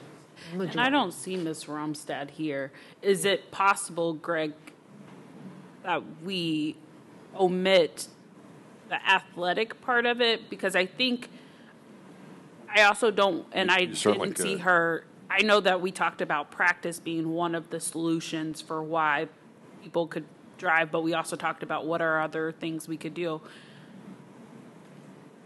The nature of me bringing this forward was for educational, curriculum-based experiences, not necessarily we're going to a basketball game in Blue Valley. I want to drive myself so I can leave right after the game is over. Because I also think there's a camaraderie in athletes riding together, but I'm not an athlete past whatever life. Does that make it complicated, or does that provide direction without also 50 parents saying, well, Tammy, your board said my student can drive themselves to any school activity? I mean, in terms of limitations on what degree of allowance for students to drive themselves, that could be policy driven. So if you say it's for the internships only, that could be something that could be policy. If you say it's for all extracurricular activities, that could be something that's policy driven. From an administration standpoint, it may be more difficult to police because you may have to make distinctions about, well, what's considered curriculum and what's considered non-curriculum. So our extracurricular activities that are governed by CASHA that aren't sports, are those considered curriculum or non-curriculum, for an example? But again, it is just a matter of what degree of limitation, if any, does the board want to put on it, and then policy can be crafted from that, or if it's something that goes to more of an administrative guideline or what the form looks like, that could also be an aspect of that as well. For the policy level decisions that need to be made are things like if it's going to be limited in terms of geographic scope or time scope, or other students being present in the vehicle, or athletic versus non-athletic things. If those are things that matter to the board in terms of putting this into place, then we need to know that so that we can put language in the policy that covers it.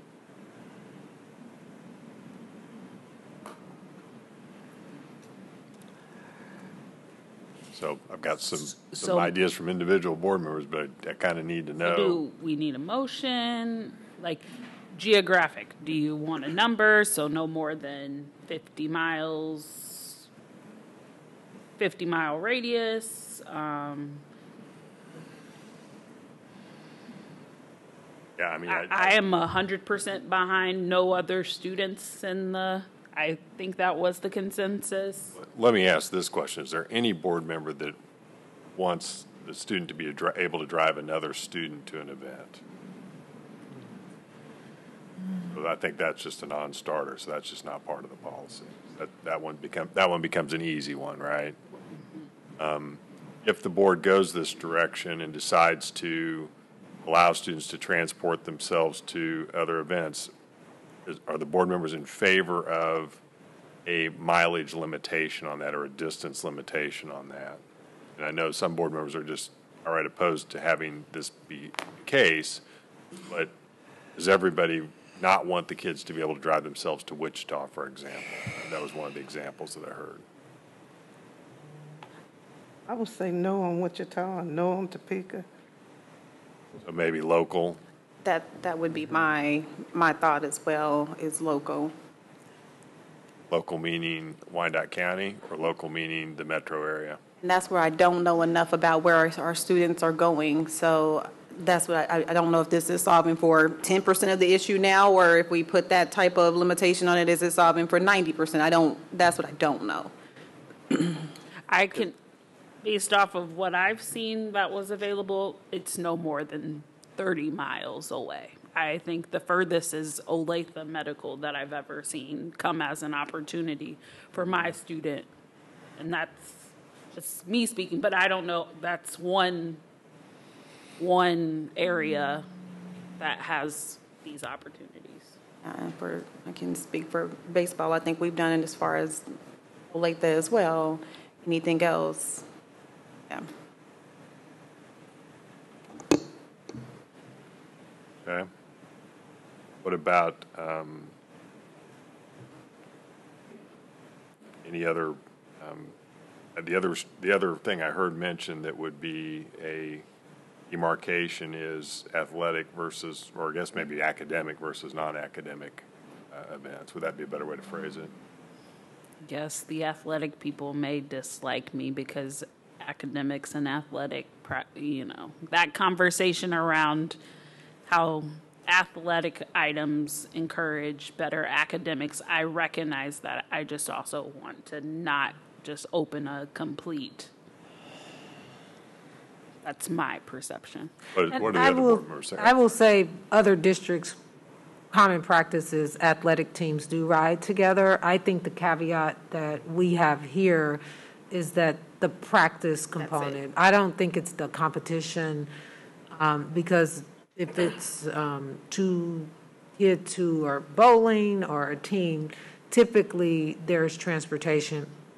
I think where it came up was our kids are walking to practice, which is different from the athletic component. But I don't know how you all want to address that. Did we get the information around how many of our teams are actually, how big of the pool we're talking about and how we could potentially address those internally versus,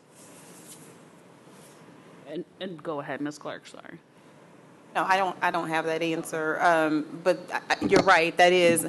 And I also want to make sure, because when Dr. Stubblefield was speaking, it made me think, I also want to make sure our coaches they understand that this, what I'm not trying to add is tension. So if it's the practice that's a valid point, that our teams, we ride together, we roll together, we cheer together, we come back home together.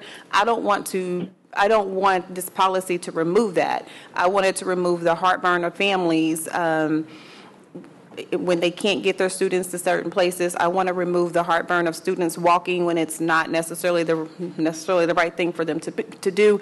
That's what, and I'm speaking for me, but I'm seeing some head nods. I think that's what we're trying to solve for here. So I definitely don't want to remove what it means to be a team from our students, because that also builds a lot of character. Can we check to see?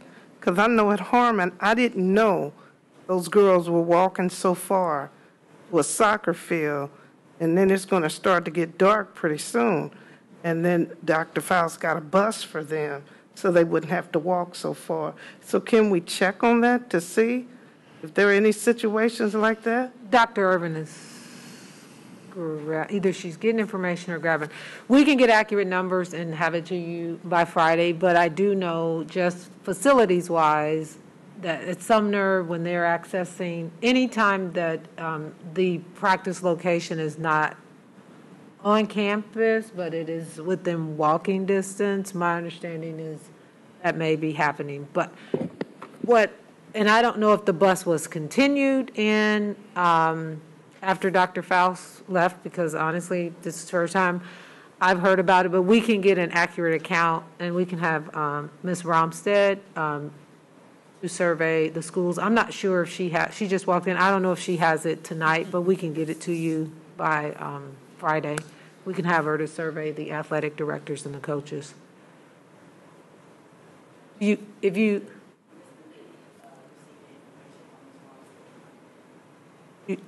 I can't hear it. I can't read lips. I can't see it.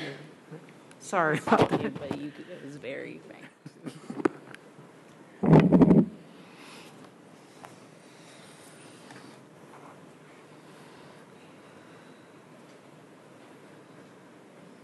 I sent Steve a list of teams that walk or drive and their practice schedules. So if you need that, I can forward that on to whoever. So you can kind of If you forward it to me, I can give it to them. Thank you. Are we able to ask Ms. Romstead a question? Yes, Ms. Romstead. Can I ask you a question? Sure. I want to make sure the board's not solving for something that's not an issue. So, I know the question is out there, and you're going to get us answers back to that. But from as we are looking at our students, I want to make sure we're solving for the right thing. I'm not trying to put you on the spot. I'm not asking you to make a decision. I want to be 100% clear with that. I just want to make sure we're solving for the right thing, and it's sports should be the right thing. Sure. I think Dr. Stubblefield was very right on when our coaches want our kids to ride together on a competition, and if parents want to take them after the competition, that's fine. Okay. With regards to practices, we have some schools that are practicing off-site, and sometimes the site they're practicing at is closer to home. So when it comes to having to come back to school and then change and then go back home, they're losing practice time. I mean, they're losing homework time. They're losing some of that other stuff. So there's the bowling teams that compete at KC Bowl. Some of them are closer in location than by the time they wait for a bus to get them back, to get on the late bus, to get them home. So there are teams and programs for practice, but I sure would not want to see them. I want to see them driving together. I think most coaches would, and I can survey them, but I think pretty strongly they want that team united piece. And you know, everybody's there. They have their shoes. Yep. They have their uniform. You know, you're all good. And that's normally the nature of a sport. So Thank you. Like I said, I'm not trying to put you on the spot. I just have seen people try to solve for things that don't even need to be solved for. So thank you. But can we make sure we check? I'm not trying to give anybody any more work. No, I have it here for the practices. Okay, and because I'll forward I it. didn't know until I saw the little girls at the grocery store and said, hey, can you help us? And we didn't know. So I'm just saying, can we ask, can we see? I have it. I'll forward it to Okay. you now. Yep. And Ms. Romstead, I don't have a question for you, but I think as you are in this work day in out, I think my statement around it not being for athletes, if you know that there are opportunities or things outside of the academic that you think our kids, if they had access to, please relay that. I won't put you on the spot now. To Dr. Stubblefield, I know for me it came from an intern curriculum. This is what you're doing in the school day. This is how it enriches. I do recognize that athletic opportunities also come across. And so I don't want to create a barrier. I also don't want to open up your email inbox to be like, can the kids go to this? And it's always a field trip. And so just sending that as well. So, Okay. But thank you. Mr. Lopez, I make a motion that we accept the second read with possible changes, policy JGG. I think if you could clarify the motion just a little bit for the record so we're clean on it. I think the two changes that I heard tonight were that we would want a limitation on mileage for students to transport themselves of no greater than 30 miles, and that no other students would be permitted to ride with another student to an event. Those are the two I heard. Was there a third? Just based off of what we've heard tonight, though, does there need to be a definer of academic versus sports? Because if we're saying, I didn't hear a consensus on that, but if there is one, that's up to the board. Okay, are we splitting hairs at this point? So do our coaches then have the freedom to be able to say, no, I want my team to ride together, although the policy says one thing?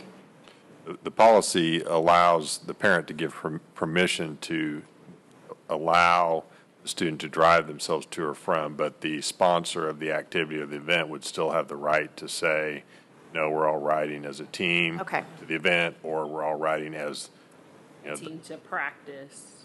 Yeah, that would still be left to the coach or the sponsor of the activity to decide those specific issues. Okay. What this is doing is allowing, right now, the way it would be crafted, it's allowing the parents to sign a release, and if they sign that release, their son or daughter would be able to transport themselves to events, or the coach is allowing that, or the sponsor is allowing that to happen. Okay. Thank you.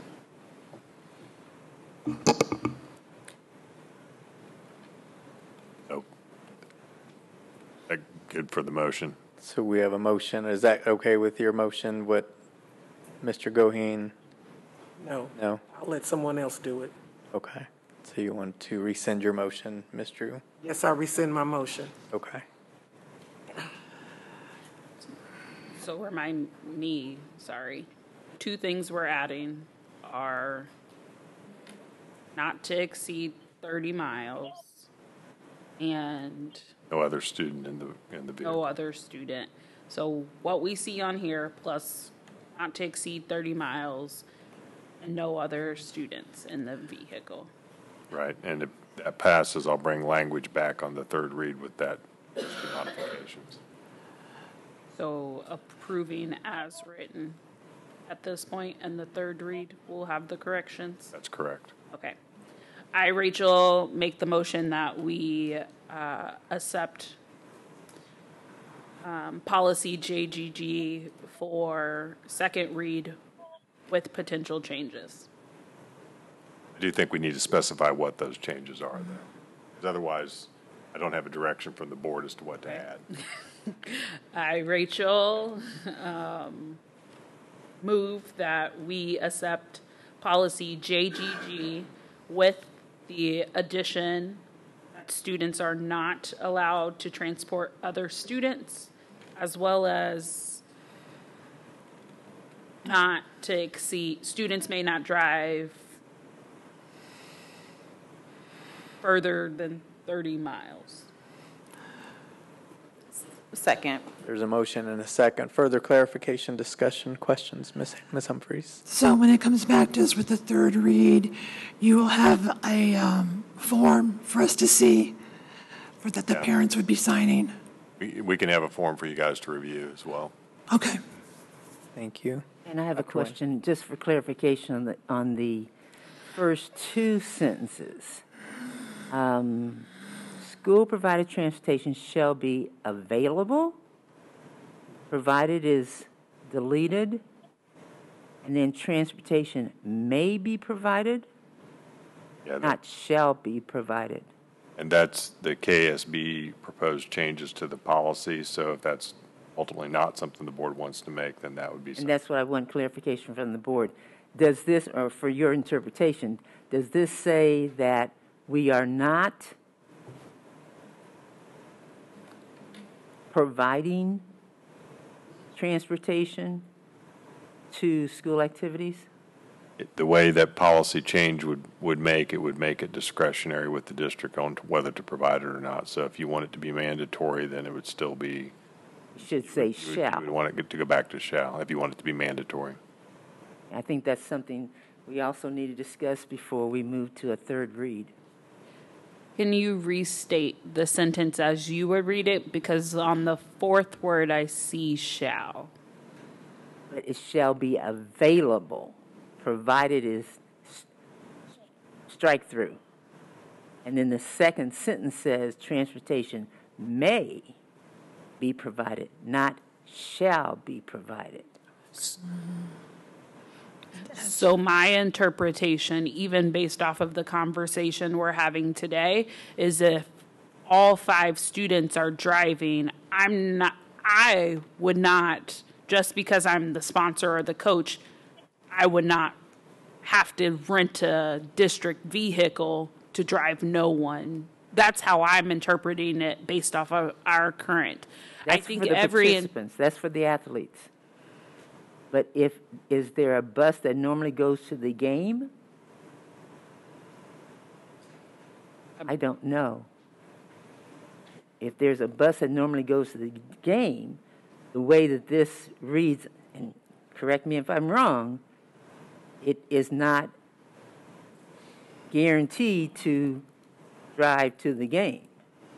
It doesn't say it shall, it's just saying it may be, it says shall be available, but it may be provided, but not shall be provided for all school activities. Yeah, the change in the policy that was coming from the KSB recommendation, as I understood it, would be to give discretion to the district on whether to provide transportation to a particular event. That's how I read it. Correct, and you said that before. Yeah.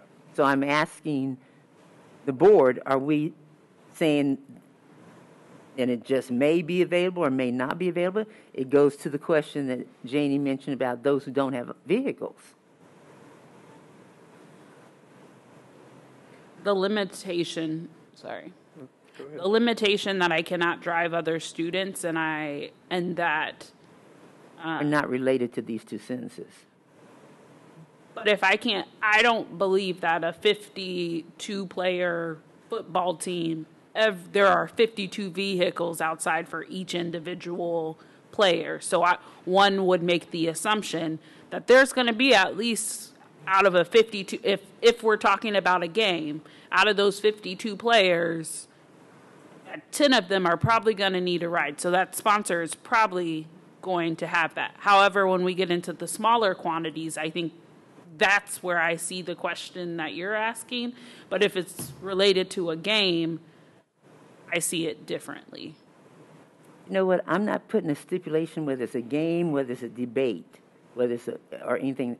The way it's written, it allows us not to provide transportation. And that's what I'm just asking. Is that what I don't believe we want to have the language to say that we'll think about providing transportation to and from school for those who qualify. I mean, this is to and from school. That sentence says it shall be available. It didn't say it shall be provided. I mean, it's a separate issue of what we're speaking of. But when we say we're going to a third read, we need to make sure we are reading everything. And you can correct if I'm reading more into it, Mr. Goheen. No, if the board wants transportation to be shall provided to events or to school, then you need to have it say that. Right now, as it's written, transportation, if you look at the second sentence, is a may for events, and I think you could change the shall in the first sentence, leave the shall. I think the intent behind the change for that first sentence was to take the word bus out so you could use a van or a Suburban or something for the transportation, but yeah, you deleted bus. We get that. Right.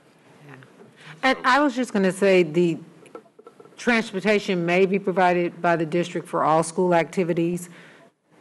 I think it goes back to we offer opportunities for students, but if the transportation is not available, for example, when Ms. Russell was referring to there was an opportunity to go to KU Med Center, we didn't have buses available, so those students. So I think that's, when I read it, that's where the may, but I completely understand your perspective. But there are times where there may be a school-related activity or opportunity that we don't have transportation and we can't provide it.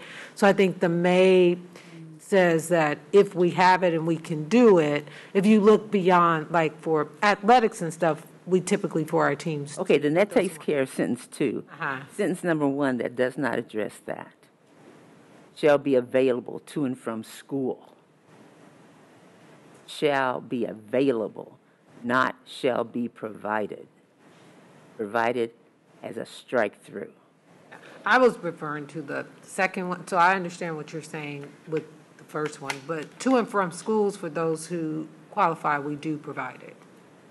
But that sentence does not say. So I'm happy to, if Yolanda is fine, I'm happy to reinsert the word provided. I think we have guidelines that say, it says for who qualifies, so I don't think available or provided, those words can be used interchangeably, and I'm happy to move forward. I will also say, Greg, at the end, my motion said that it would include, but if I look at the last paragraph, it speaks specifically to when, I don't know if there was anything I needed to strike out of there when I made the addition. No, I don't think there was anything you needed to strike. I think those are both adds. Okay, thank you. Ms. Clark, Ms. Russell, are you amending your motion to include provided? And versus available. Versus available, thank you. Ms. Clark, are you okay with that amendment to the motion? I am. Okay, thank you. Other questions or discussion? Ms. Smith, roll call, please. Yolanda Clark. Yolanda Clark, yes. Maxine Drew. Maxine Drew, no. Janie Humphreys. Janie, yes. Randy Lopez. Randy Lopez, yes. Wanda Brownlee Page. Wanda Brownlee Page, yes. Rachel Russell. Rachel Russell, yes. Dr. Nguyen. I'm voting no because I don't agree with the last part of the student driving. Motion carries. Thank you, Board. Okay, we will bring back those revised changes for the third read on that one. Next policy is DFAB. This is the one that deals with the grants and the financial requirements for that. There were no changes, and would ask for that one to be approved as a second read. Rachel, move that we accept for second read changes to policy DFAB. I second it. Moved and seconded. Questions? Ms. Smith, roll call. Yolanda Clark. Yolanda Clark, yes. Maxine Drew. Maxine Drew, yes. Janie Humphries. Janie, yes. Randy Lopez. Randy Lopez, yes. Wanda Brownlee Page. Wanda Brownlee Page, yes. Rachel Russell. Rachel Russell, yes. Dr. Nguyen. Dr. Nguyen, yes. Thank you. Motion carries. Thank you. So the next policy that we had, that there was some significant discussion by the board on, was policy IF, which is the policy dealing with challenges to media materials and text or instructional materials. The primary discussion is centered around the composition of the review committee, and we've got some thoughts on potential language changes there, but again, this is something that I do need the board to weigh in and give explicit instruction on what you want for the third read on this. There's one other suggestion made by staff, and that is on the section that's right under where it says collection development. That sentence reads, the media collection shall be developed systematically, be well balanced in coverage of subjects, and include various types of materials and diverse. The suggestion was to add the word and inclusive content in multiple formats. So the additional language there would be to add the words and inclusive with the thought that that means something slightly different than the word diverse. And so that's a change we would propose having the board approve as part of the second read, although it's not in the draft that you have in front of you. That was a suggestion that came forward from administration. As far as it relates to the composition of the review committee, following up from some of the comments made by the board at the last meeting, the suggestion is to modify that language to continue to include as the committee a building principal, the executive director of curriculum instruction, and then add some language that would allow there to be some additional, it would still include subject matter specialists, which would include either teachers or librarians as appropriate given whatever the materials at issue are, but then allow simply a sort of open-ended one that would just say and other individuals deemed necessary to the process. That's open-ended, but it does allow for circumstances to vary a little bit depending upon the nature of the material in question. So if the board wanted to include a student, for example, in a particular situation, that could happen, or the superintendent could include a student if it was at the high school level, and maybe not have to do that at the grade school level, or if it was deemed to be a situation where it wasn't appropriate to have a student on the committee, that could be decided on a case-by-case basis.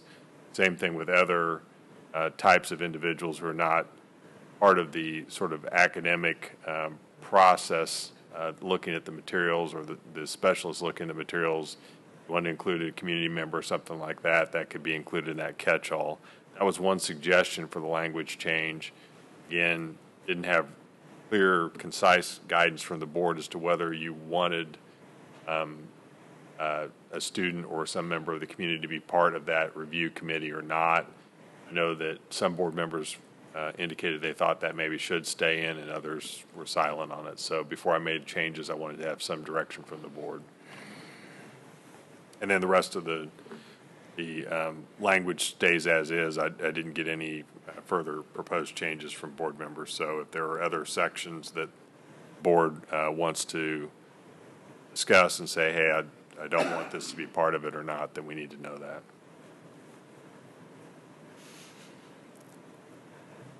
So I'll just, I know, again, going back to the part around the student or community member, I know that was a conversation piece last time, so just want to make sure that we address that. And if there, I know Mr. Goheen provided some potential language that would give us some flexibility. I don't know if that addresses some of the concerns or intentions to want to be inclusive of community members or students, or if there's pushback one way or another. Instead of adding the word "and," because the argument that I heard was that we didn't want it to hold up the actual process of them getting the committee if they couldn't identify a student or a community member. Could, after the word but before the superintendent, could it say students and community members are like not recommended, but like Highly encouraged. highly encouraged to play a role, however not required? Yeah, I mean, I can put whatever language the board wants to try to put together there, so. That would suffice my concern around just completely saying nowhere in this document not against the recommendation, but different than the recommendation.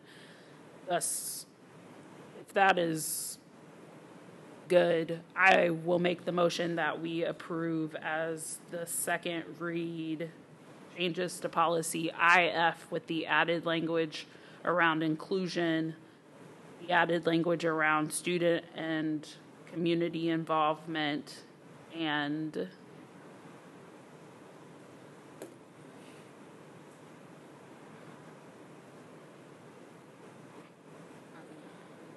was there one more thing? I don't think Was that it? That was it. Yeah. I was trying to think. I thought you were thinking. I thought maybe you had something else. but Nope, I was just looking at you like, oh, he's looking at the yellow. Okay. I was looking at the yellow just to make sure, but yeah. All right, there's a motion. Is there a second? I second it. Ms. Drew seconds. Thank you. Any further questions, discussion? No, that took care of my concerns last time, so thank you. Thank you. Ms. Smith, roll call. Yolanda Clark, Yolanda Clark, yes. Maxine Drew, Maxine Drew, yes. Janie Humphries, Jenny, yes. Randy Lopez, Randy Lopez, yes. Wanda Brownlee Page, Wanda Brownlee Page, yes. Rachel Russell, Rachel Russell, yes. Dr. Nguyen. Win, yes. Thank you. Motion carries. Thank you. All right, so the last policy that we have up is the policy JH, which is the eligibility for participation in student activities and primarily athletics. Again, the proposal from the administration is to make this so that if you're eligible under CASA, you're eligible within this district to participate in those activities, which is the same as it was during the COVID time period, but it would be removing the additional requirements for eligibility that the district had for participation prior to that time. So moved that we accept for a second read changes to policy JH. Second. Moved in second. Any questions or discussion? Yeah, I'd like to see some continuity, that all the schools do the same thing. If they have a rule, that there be some consistency, instead of every school having some, they're going to follow certain things, but they may add certain things. So why can't there be some continuity in all of the schools doing the same thing? Regarding the athletic eligibility? Yeah, or maybe I'm reading it wrong. I thought the principals will follow CASA, but it seems like they're also giving them some room to add some things. It does. And I'm just saying, why can't there be some continuity and all the schools, all the principals get together and come up with something that it doesn't vary from school to school? If I transfer, at least I know the rules are the same. Ms. Page, I think that's a much larger conversation, because I know we've had that conversations about how hard that is. So does it really fall in this one policy, or is it a larger conversation across our schools? Well, I mean, if the principals, I just think they need the continuity to be able to go from one school, the principals can't get together and agree on something? Yeah, I don't disagree with you. I don't know. So that was the previous policy. So the board can, I would recommend that all school-sponsored activities shall, you know, I mean, I think you, and Greg, I can be wrong because I'm looking at it on the fly. Take out the principal shall be responsible for organizing and improving all. If you strike that and put I'm another happy to general. make the friendly amendment to strike beginning at the word the. Or we can, It's actually the paragraph under CASHA eligibility where it says the principal of an individual high school in USD 500 may prescribe eligibility requirements in addition to those required by CASHA, and the board. But it does state that it would be Has to subject be to approval of the superintendent, and it shall be uniformly applied within the school. So not, okay. I think that's what Ms. Page. Yeah, okay. yeah, and I don't have an issue with striking that, and then whatever we're doing, we're following CASHA or it is district policy. But I think to Ms. Clark's point, there are some other areas where it gives principals, so we can look at those in the future as well. So what I'm hearing is perhaps try to make a modification so it's uniform at each level within the district, because obviously there could be differences between the middle schools and the high schools, I assume. Right? Yeah, because they got different sports. Right. Some are the same, some are different. Okay.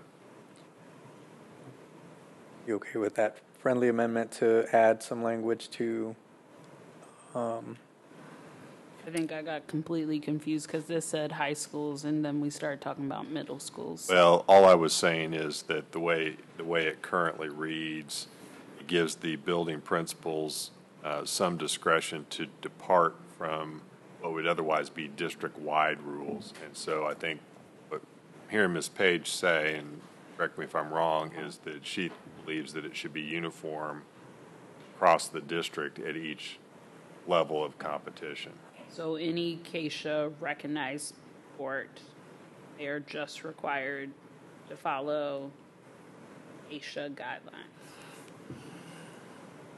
Right, and if there's any additional, I mean, I think that's what you ought to do. It's just simpler. Okay. I'm happy to make that friendly amendment. And I'm okay with that. I second it. okay, thank you. Ms. Humphries? I'd like some clarification. Our old policy required the student to have a 2.0, correct, Greg? I believe that's correct. And that is more than what CASHA requires. That is correct. So can a student be flunking a class and still qualify for CASHA rules? Ms. Romstad would know that. I can answer it. They have to be passing 5 classes, so technically, yes, they could have an F. And I don't have it in my, they can, but you said with no grades of an F. But yes, they could. They have to pass 5 classes. That's 5 classes out of 7, so they could be Or flunking 2 classes. whatever. We have, But that would be for the season that they're actively playing in. no, so like if somebody last spring did not meet the CASHA requirement, they won't be able to play anything until January, till second semester. It's each semester, so, yeah. I hope that answers your questions. So it depends on when the sport falls. So like a sport like basketball, you can start out ineligible, bring your grades up and be eligible second semester. Fall sports, if you're not eligible in the spring, you're going to miss that entire season. Same with spring sports. If your grades drop in December, you won't be able to participate at all in the spring until the next school year. And that's CASHA. And so that was in place in addition to what the board previously had in place. The board many years ago decided they wanted to exceed CASHA requirements, which is why they instituted the 2.0 and not failing any classes. So that's a big change for our district, that we're going back to the CASHA requirements, not what we were holding our athletes to. And I think what we discovered and discussed that we actually were penalizing our students because when we surveyed and looked at other districts, they are allowing their students to participate based off CASHA eligibility. So while our students were already disadvantaged in so many ways, we were creating another barrier in addition to the other challenges. And that's where, when I came in historically, that's where it came from. And I personally don't disagree, but I know I don't have a vote. I just want to clarify that is a big change that we are making, going back to the statewide requirements. Thank you, Ms. Humphries. Other questions? Okay. If not, Ms. Smith, roll call, please. Ms. Russell, I need you to repeat the motion, please. Yeah, so the motion is that we accept for second read policy JH with the following additions to omit the second to last paragraph under, oh, nope, that's not the second to last. That is we omit the paragraph 3. I think you could say to eliminate the discretion of the principal to modify the requirements. That would take care of it throughout the policy. Okay, got it. Okay, so we are omitting the discretion of the principal to modify the eligibility discretion of the principal to modify the requirements.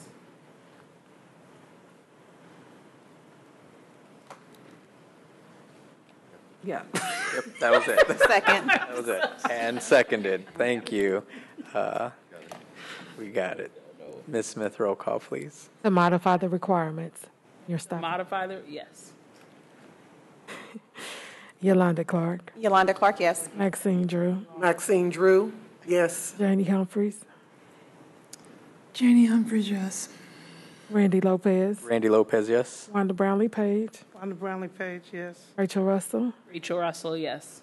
Dr. Nguyen. Thank you. Motion carries. Thank you. So we are at executive session if you want to release staff. So we are at executive session. For the first one, those who will be present are Officer Sy, Dr. Campbell, Mr. Lilly, Ms. Devon, and Dr. Irvin. Everyone else, staff-wise, you're free to go. I think it's 20. Safety and security. I would say 20. If you don't want to come back, say 20. Can you build in a break, though? Yes. Okay, thank you. So would entertain a motion to recess to executive session for the purpose of discussing matters relating to security measures, which if discussed in open session would jeopardize such security measures, going in at 7:16 for 20 minutes. Oh, that gives you.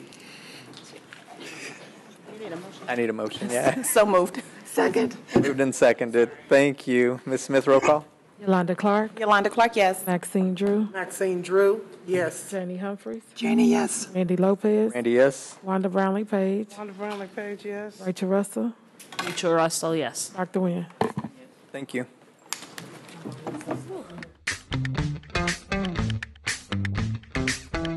Motion to return to open session. So moved. Second. Ms. Smith. Yolanda Clark. Maxine Drew. Maxine Drew, yes. Janie Humphries. Janie, yes. Randy Lopez. Randy, yes. Rachel Russell. Rachel Russell, yes. Thank you. We're back in open session. Board, please make sure you look at your email for a potential response regarding August 31st from Ms. Smith. Please make sure you respond to her in the next day or so we can figure a few things out. We do have a special board meeting, board development with Marsha on September 7th. With that, we are adjourned. Thank you so much.